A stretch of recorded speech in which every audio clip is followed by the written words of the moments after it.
countryside is littered with fragments from the mighty tank battles of the summer of 1944. This particular field, though, is special. It is the final battlefield of Germany's greatest Panzer ace, Michael Wittmann. Also known as the Black Baron, he destroyed 168 tanks in his career and became a hero of the Third Reich. Killed here on August 8, 1944, controversy still surrounds his death. Specifically, who fired the shot that claimed his life? Military historian Norm Christie and his team have come to Normandy to re-examine the evidence and determine once and for all who killed Michael Wittmann.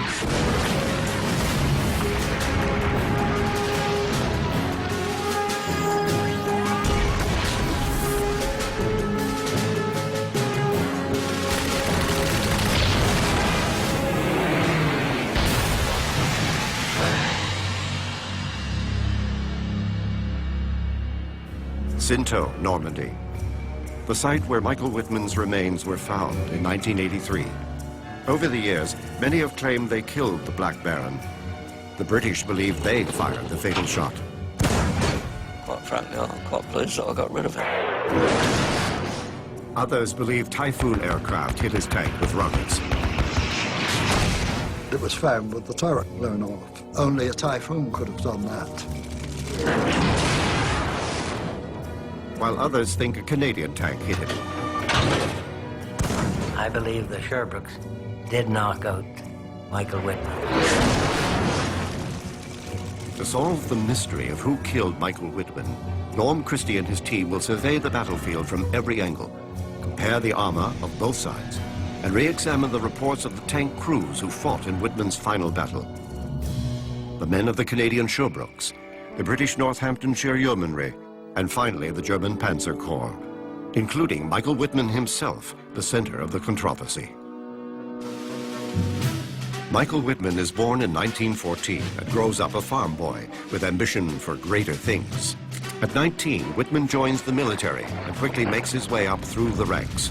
By the war's outbreak in 1939, he is serving in the Führer's own elite guard, the Leibstandarte Adolf Hitler of the Waffen-SS. Commanding a self-propelled gun, he quickly distinguishes himself on the battlefield, earning a reputation as a fearless leader. But this is only the beginning for Michael Wittmann. In the spring of 1943, he is given command of one of Germany's most fearsome weapons, the Tiger tank. Assigned to the Eastern Front, Wittmann's bold tactics claim an impressive 56 tanks and artillery pieces in just over 6 months. By the end of January 1944, his overall tally soars to an amazing 100 kills. His exploits become headline news throughout Germany, dubbed the Black Baron by both friend and foe. In February, Wittmann is decorated by Hitler himself. But for all the accolades, his greatest victory still lies ahead, battling the Allied invasion force on the Western Front. June 6, 1944, the Allies launched their invasion of Normandy.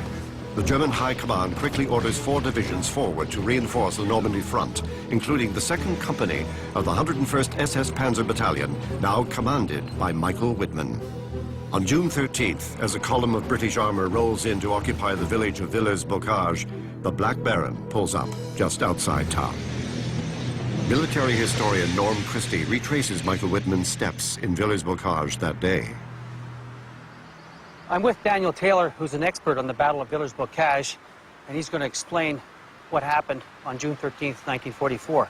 So what was happening here with Wittmann's Tigers? Well, they'd found themselves in this little lane. They'd been advancing from Belgium for about 5 or 6 days. The unit was strung out across hundreds of miles. They'd managed to get here with 5 tanks. The place presents pretty good cover. So they're encamped along this lane? Yeah, dispersed along it, yes. So what happens in the morning?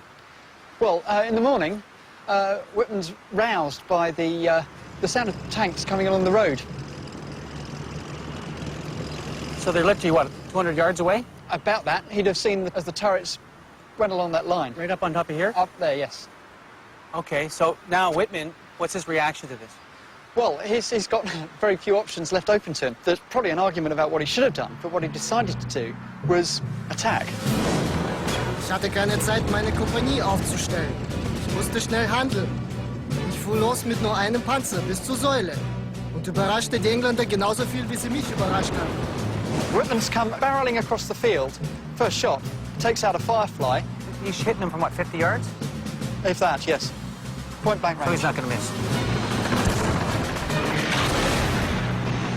The rest of his unit is to try to engage A squadron up on the top of the hill you can see there. And he's come across the field and he runs into a column of transport.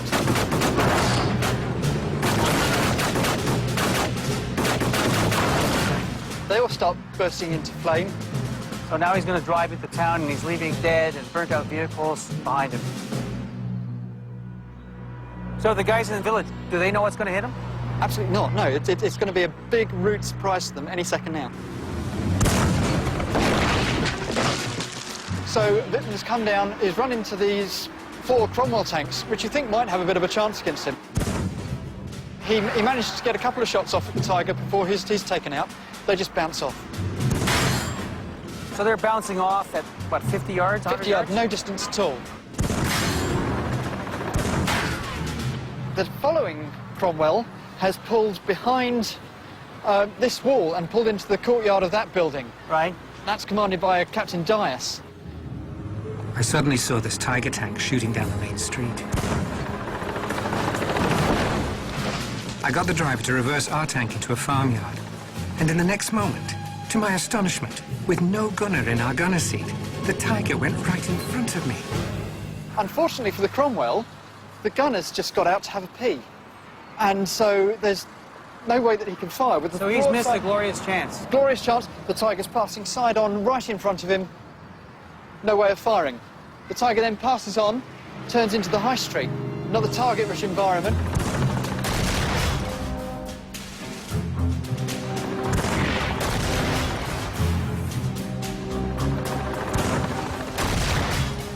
Wittmann's rampage claims a total of 12 tanks and 15 other vehicles, all in a little under 10 minutes.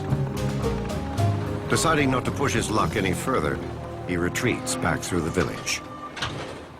So how many tanks and soft-skin vehicles did he get credited for this attack? Well, the Germans credited him with an entire regiment. In diesem Ort prallten die Panzer zusammen. In den engen Straßen wurde eine stärkere amerikanische Panzereinheit gestellt und zusammengeschossen. Seit dem ersten Tag der Invasion haben die Angloamerikaner rund 1000 schwere und schwerste Panzer verloren.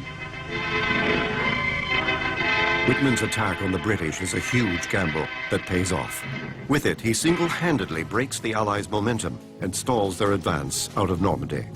For his actions at Villers-Bocage, the Black Baron is once again decorated by Adolf Hitler. The ambitious farm boy has now become a living legend. But Wittmann's luck is running out. In less than 2 months, the Third Reich's mighty Black Baron will be dead, leaving behind an enduring mystery surrounding his death. In July 1944, the Allies launch a series of offenses on Caen, attempting to push into the fields to the south. It is some of the most intense fighting of the entire Normandy campaign. As the months drag on, they advance only a short distance, suffering heavy casualties. And no one is hit harder than the Allied armor, which in only 1 month of battle loses more than 400 tanks. One of the first things we saw in Normandy was a knocked-out Sherman tank. And it had gone up in flames, as Shermans were infamous for exploding, going into a sheet of flame 20 or 30 feet high. The tank that we saw still had 2 or 3 of the crew sitting inside, but no longer recognizable as human beings. The Germans used to call us Tommy cookers because they burnt so easily. I became a fatalist overnight. And I'm glad I did, because I think that's the only way you could survive. And one, at that point, realized that we were in tremendous danger, because this was something that Germans could obviously do with their great guns. They'd go in one side, out the other sort of thing of some of our tanks. But the main thing was that they could knock out our tanks at a safe distance. And we had not been informed in any way that this is the fate that waited us just up the road. In your mind, every German tank was a Tiger, because the Tiger was the terror. And if it was a Tiger, then you had to fight for your life. Each one of us, you know, you had the jitters every time you saw the buggers because the gun was so much superior. Technically, the range needed to knock out a Tiger by a 75 was about 2 or 3 inches. The shots from 75 were bouncing off like ping pong balls. One thing we had in advantage was what we called a Firefly. It was still the normal Sherman, but the 75mm gun, which was about 6-pounder, had been replaced by a 17-pounder. For the first time, we realized we now had a tank which was equal to the Tiger, and we were able to believe it. August 7th, 1944. More than 25,000 British and Canadian troops assemble for Operation Totalize, a major offensive devised to crack the German defensive line south of Caen. Unlike previous operations, Totalize is planned as a night assault to confuse the Germans and limit their response.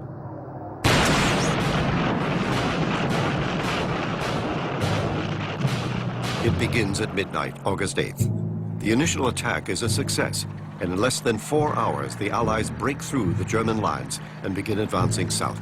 Progress in the dark is slow for some units, while others, like the Northamptonshire Yeomanry and the Sherbrooke Fusiliers, proceed quickly to their objectives. Isolated from the main force, they dig in for the inevitable German counterattack. And so it is, in the early hours of August 8th, that the stage is set for the Allies' final confrontation with the Black Baron. Northamptonshire Yeomanry is one of 2 armored units claiming to have killed Michael Wittmann. To test their version of the event, Norm Christie must first pinpoint their exact position on the battlefield that fateful day. We know that in 1944, the Yeomanry hid in the orchard south of St. Aniol. But in 60 years, a lot of things have changed. For example, the orchards aren't there anymore, so we're going to have to try to determine where they were. It's going to be a little challenging to try to find out exactly where everybody was.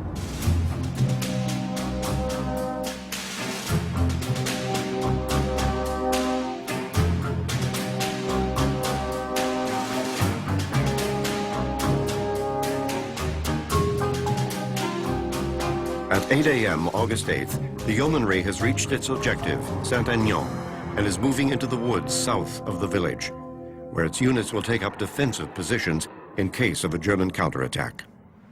Today there's no orchards and very little woods, but this whole area was wooded in 1944. And from here they got a commanding view of the area to the south and to the west. You can see the Route Nationale over here, and the Germans were further south. As the Yeomanry prepares its position, the Canadian Sherbrooks are also advancing west of the Route Nationale. Norm Christie will now pinpoint their exact position at the moment Michael Wittmann was killed. So what we're going to do is we're going to go by the Canadian Cemetery, and just a little bit north of it is Gumisnel, which is a very, very small hamlet. And this is where the Sherbrooks set up. We know it was in a stone wall around an old chateau.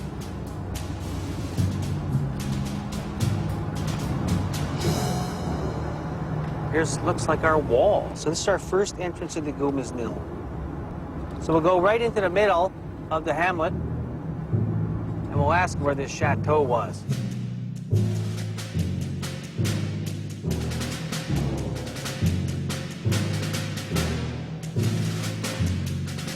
In his search for the old chateau, Norm Christie is directed by locals to the eastern outskirts of the hamlet of Gumisnil, a short distance from the Route Nationale. Pardonnez-moi, monsieur. Bonjour, monsieur, ça va? Ça va. Et je cherche pour le place pour le vieux château et la vieux mur. Oui, voilà. Tout de suite, on est ici. Oui. Là, la maison. Et le vieux château, ici. OK. Et un mur tout autour, comme ça. Le château, il a brûlé avec les Anglais. Mais c'était pas l'aviation, ni les chars, ni le... il a brûlé. C'est un accident. Accident bête, oui. Accident... beaucoup... Merci, monsieur. Voilà. So, what's happened is the old chateau was just north of here, and that the wall came around. It was a huge wall that went up to this area around about 30 meters down that way, then down to the main road. Then at the end of the war, the chateau burnt down, and apparently a bunch of English soldiers got drunk and the thing caught fire. So this is the correct wall. I want to see if I can get inside there to see exactly what the Sherbrooks could see on the day of the battle.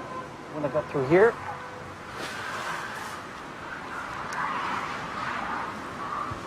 So, that certainly looks like the wall we're looking for. If you look over here, you can actually see the work of the Sherbrooks. You can see the holes over there. Those are Sherman-sized holes. And that's where they would have broken through. You can also see where they knocked down the wall to firing height. And of course, this is where they set up some of their defensive positions. It gave them an incredible field of fire, and if the Germans wanted to attack from Sinto north, the Sherbrooks had them. The Sherbrooks were hiding behind here. But what's really exceptional about this is that they were so well hidden that no one even knew they were here. And even the histories of the war afterwards don't mention anything about the Sherbrooks being here. Walters had picked such a superb position that no one was ever going to find him. But what Radley Walters does not know is that a short distance to the south, in the village of Sinto, an SS ops group, including Michael Wittmann, is planning a counterattack. For the Germans, the situation is critical. Operation Total Eyes has broken their defensive line, decimating an entire division in the process. Now it threatens to cut off all remaining German units in Normandy.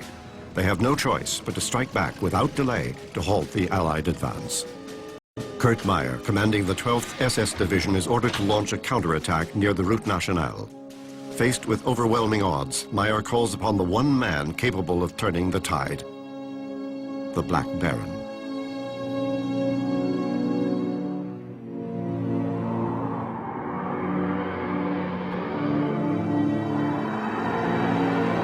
Kurt Meyer consults with Michael Wittmann and other officers to plan a counterattack.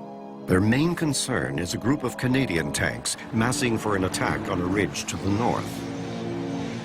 Meyer orders Wittmann to take his Tigers and hit the Canadians in an attack similar to his famous action at Villers-Bocage. If Wittmann can surprise the Canadians and throw them into disarray, he will buy valuable time for the Germans. At 11:30 a.m., Wittmann shakes hands with Meyer and mounts his Tiger. And at 12:30 p.m., he attacks. Norm Christie recounts the dramatic events on the fields outside Sinto that day.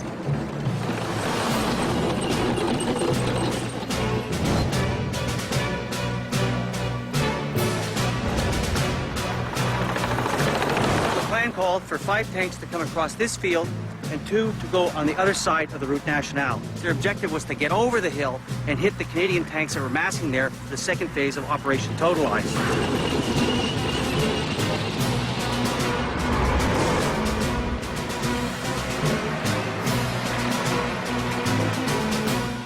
It takes them about 10 minutes to get into this area, and bang, the first Tiger gets hit.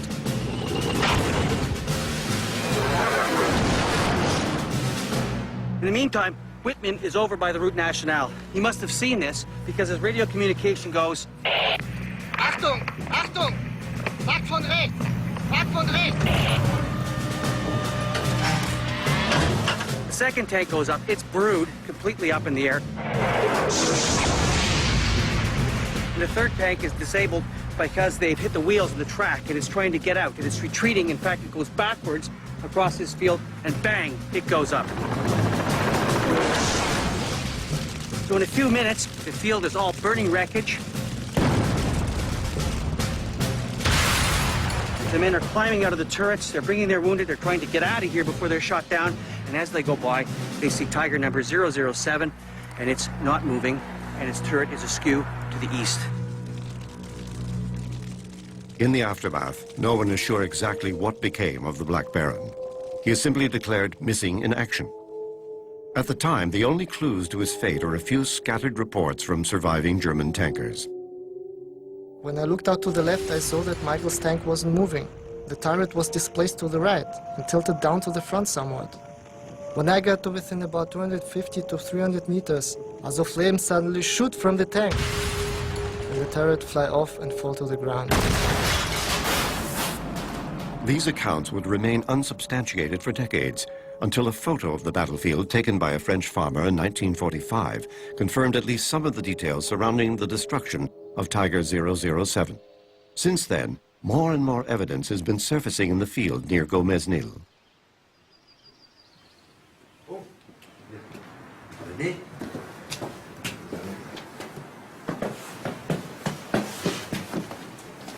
C'est votre collection? Voilà, c'est la collection. Les pièces par le champ de bataille. Beaucoup de choses ramassées par mon père, oui. Non, vous trouvez Oui. les pièces et votre père Oui, trouvé à quelle place? Dans le champ? oui. Ouais. Là où on a trouvé les corps, oui. Et toute la région aussi? C'est pour les autres pièces? Aussi, mais voilà, je peux vous dire certifié que celui-ci vient de Sur le champ de bataille. 007, oui, voilà. Ah, bon. C'est pas le plus beau ni abîmé, mais So this is remarkable to actually touch the pieces of our investigation. This is the real thing. la rhizophone, Sur la gauche. voilà, j'ai plus besoin du micro. Ah, c'est Oui, This on peut is the, l'essayer. they would talk through this part, so they talk to their throat and it would go out. It's quite unique to the Germans. Il est probable qu'il vienne du type de Wittmann. Oui, je pense. C'est cette pièce. Oh, oui, that's Oui. from Wittmann's Tiger. Wow. This is an 88 armored piercing shell. So this is where the charge is, and they load it in the gun. Go Oui, oui, oui. avec le feu. That's why the Tiger was deadly. Cette pièce aussi, c'est une trappe qui était dans le fond de la tourelle. Oui. C'est le plancher de la turret. C'est le plancher, une partie du plancher de la tourelle, oui. Oui. Whitman, il a marché là. Oui, Bien sûr. oui, oui. Pour la dernière fois aussi. La dernière fois, oui. Et même So, sa femme a pleuré quand elle a vu cette pièce. oui, c'est par la photo, je pense. Voilà, C'est c'est ce qui, voilà, qui comble le vide du cercle là. oui, la grande explosion, fait comme ça. Oui. Et les pouces. C'est fait. Et qu'est-ce que c'est ici? Ceci, oui, c'est une toile que j'ai faite le même jour que les deux cercles de la tourelle. So this is a rocket fired from a Typhoon that was found at a similar time as they dug up these pieces from the Tiger. This gives us another dimension of who could possibly have killed Michael Wittmann.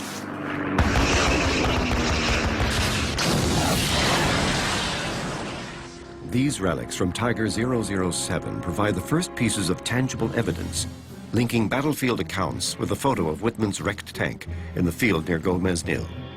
But they still have yet to reveal what became of the Black Baron himself, and more importantly to the investigation, who it was that fired the fatal shot. To find answers, Norm Christie must reconstruct the battlefield, first by pinpointing the precise location where Wittmann's tank was destroyed.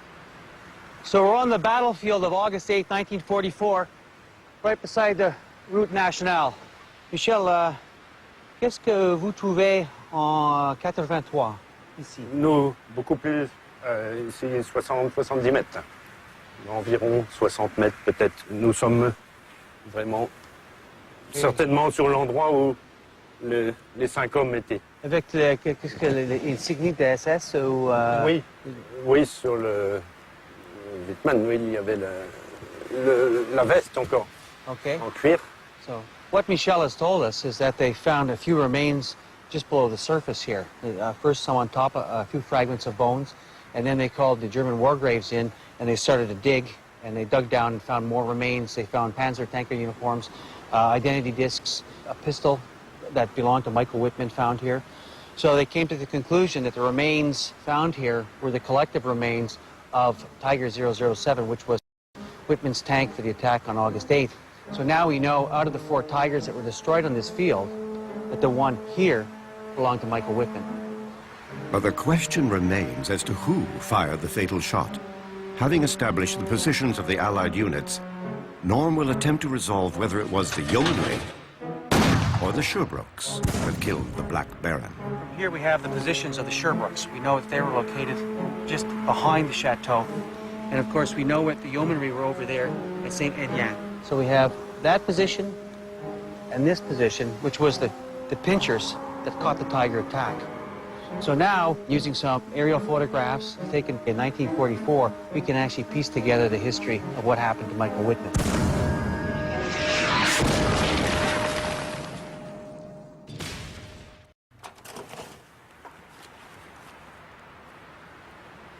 I'm with Jan Juo, and he's an expert on the battlefield here near Sintho, and he's going to help us put together the mystery of Michael Wittmann. Let's look at what we got. This is the original photograph. So this shows how it was before. Now this area has changed quite a lot, hasn't it? Yes, yes, in large parts, yeah. But we do have the fields where the 4 Tigers were. Yeah. We're okay there. That's where Wittmann's remains were found. Yeah, closest to the road. Yeah, and that's where Sturge's photograph of 007 was taken. That's in correct. 1945. So the other part is where the Yeomanry were. Now, what's changed in this area? Particularly the orchards there, to the right of Wittmann's group. Right. Most of them have gone, disappeared completely. So we don't know exactly where they were, but we can do it within 50 yards. Oh, yes, I should think so. So the next piece is, of course, the Sherbrooks. Now, that chateau and the wall, a lot of that's all gone now, right? The Sherbrooks are going to be the challenge because we also don't know which Sherbrooke took the shots. So let's go set it up and try to recreate this battle that really took place in about, what, 10, 12 minutes? Oh, yeah, at most. Let's go get the surveyor and find out what really happened. Okay.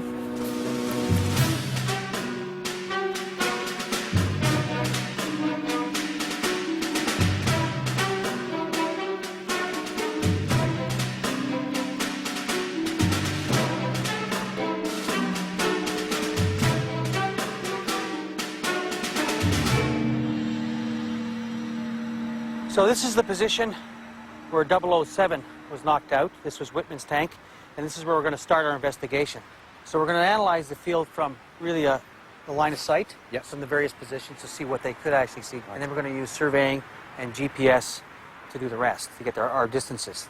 So we can ask Vincent to set this as our original point 0, and then we'll go out and find the locations of the other Tigers over here.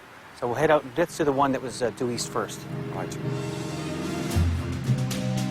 Using the aerial photographs of 1944, Norm plots the field positions of the 4 wrecked Tigers.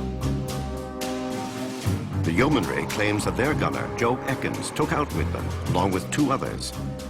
A remarkable feat, to say the least. Norm is returning to the Yeomanry's position south of Saint-Aignan to examine the battlefield from there to test the validity of the British claim. So let's look at it. So we got Sintho over here. Mm-hmm. Umisnel, okay, and we've got the Yeomanry over here all set up, nicely dug in. So now they're ready for any counterattack, should there be one. And of course, the Germans usually did very quickly.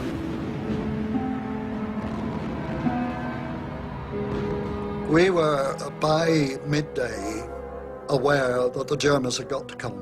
They couldn't leave us there any longer. There were 4, certainly 4 Tigers, which came down on what would have been our side of the main road. I saw these 3 Tigers come in, across in front of us, about 1,200 yards away. Our tank commander told us to wait till they get to about 800 yards. I was now starting to get a bit itchy. The tank commander said, advance driver, and we pull out of cover. As we pull out of cover, he says, target the rear Tiger, can't see very much. You're looking through a periscope that big. At 800 yards, I mean, they're only that. They're tiny, you know. I fired. As we were reversing back into cover, I'd look round at the second tank. I was probably more frightened, but I was sort of thinking, get the bastards before they get me. I fired one shot at the second tank in line. He immediately blew up. The third one definitely were milling around looking for cover. As soon as I was ready to fire, I fired. The yeomanry are here. They claim there's 3 Tigers coming up, and they hit all 3 of them. So what's the danger area for a Firefly? How far can they shoot effectively? Effectively, they would shoot at 800 meters, I would say. They could shoot at as far as 1,200 meters. But from here, that would be a very, very lucky shot. Right. I think we're looking at Wittmann's Tiger there. Right. Was about 1 kilometer away. So that's Vincent. Can you give me the third one?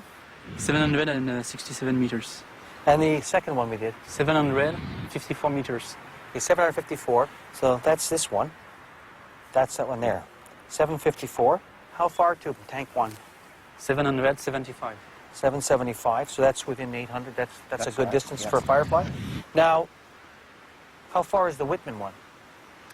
967. 967. So it's almost a kilometer, so 1,100 yards, which was at the very, very top of the range for the gun. There are several things to consider. These 3 Tigers here in the line are the closest to this place here where Northamptonshire Yeomanry was located. So it would make sense for them to have taken them out first anyway, because they are within 800 meters range. So from here, you would see those 3 Tigers very clearly on the horizon as they came across. But Wittmann is over the rise down towards that white building over there, Gomez Nell. You know, maybe a lucky shot would go through. That'd be a very skilled shot. But that would mean they got 4 Tigers. Yeah. So that doesn't fit with the belief of what the yeomanry got that day. You can see why the 3 Tigers would be sitting ducks, but the 4th one would be quite a challenge.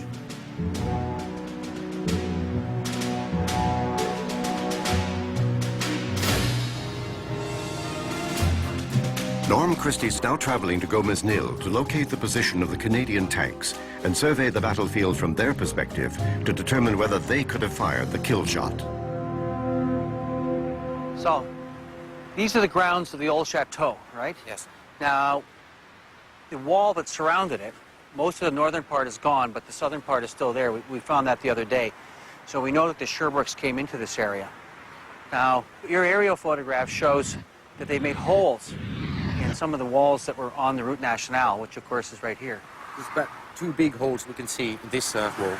One would be right in front of us, back here, and the other one would be a bit further to the left, on that side. We came here earlier to try to find out or look for proof that the Sherbrooks were here. And we found small marks, but we didn't realize at the time how much of the wall was missing. And specifically, that there were breaks in the walls facing east towards where the Tigers would have advanced.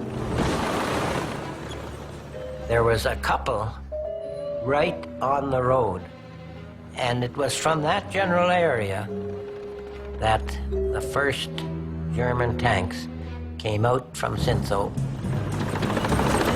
Right away, I can remember the wireless net becoming active. I can see them, there's some tanks coming. But with my eyes, I could see the tank closest to the road, about 200 yards, I guess. I didn't fire at him. Other people from my squadron were firing at it now. I don't recall the actual tank blowing up by somebody firing at him. I can remember a tremendous explosion and seeing the turret hit the ground. Are you surprised to see how close we are to Wittmann's tank? Yes, I am indeed, yeah. Because even when you look at the aerial photograph, it doesn't seem so close. And we are actually standing in the field, looking over from this side to where Wittmann's tank was destroyed, certainly looks very close indeed. So let's ask Vincent exactly how far we are from Wittmann's tank. So Vincent, can you give me a distance to Tiger number 1, Wittmann's? 143 meters. 143 meters. That's incredibly close. So we have this situation. We know where his tank was, just over here. So we have the Sherbrooke's positions here, and they're shooting in that direction towards Wittmann's tank. Now you have a schematic of it. I showed a drawing of a Tiger, and Serge was actually able to draw the precise area where he observed a big impact, which was located on the left forward cooling grid. So this is left rear of Wittmann's tank. So That's right. your trajectory would be very low here? Yes, it would. Because you're so close? Mm. So it's most likely then that would come from this position? Yes. And then it went in, and gradually it ignited the fuel and the ammunition, and the turret blew off.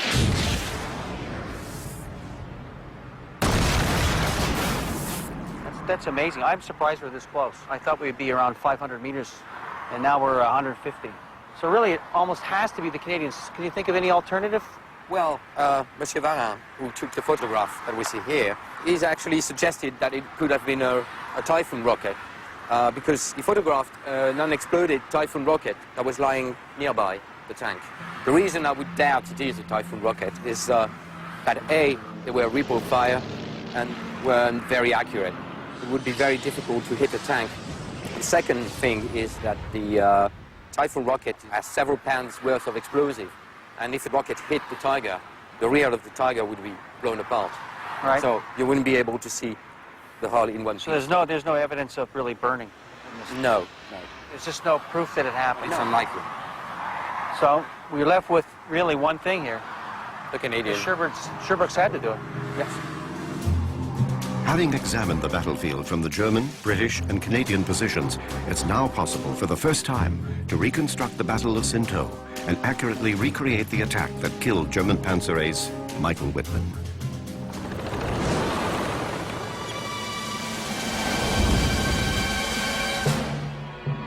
It is now clear that Joe Ekins, from his position near Saint-Agnan, did destroy 3 Tigers.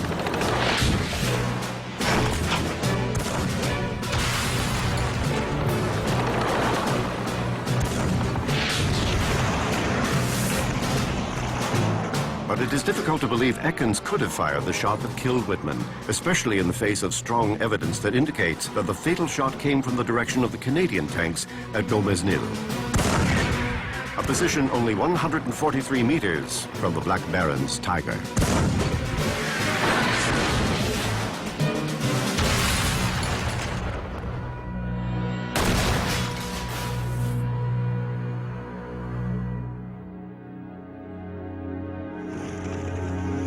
Following the Battle of Sinto, the Allies pushed further south, continuing their advance against the remaining German units defending Normandy.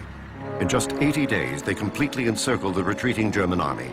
The Battle of Normandy is all but over. In all, 100,000 men lose their lives, including 50,000 German soldiers. La Cambre Cemetery is the largest German memorial in Normandy.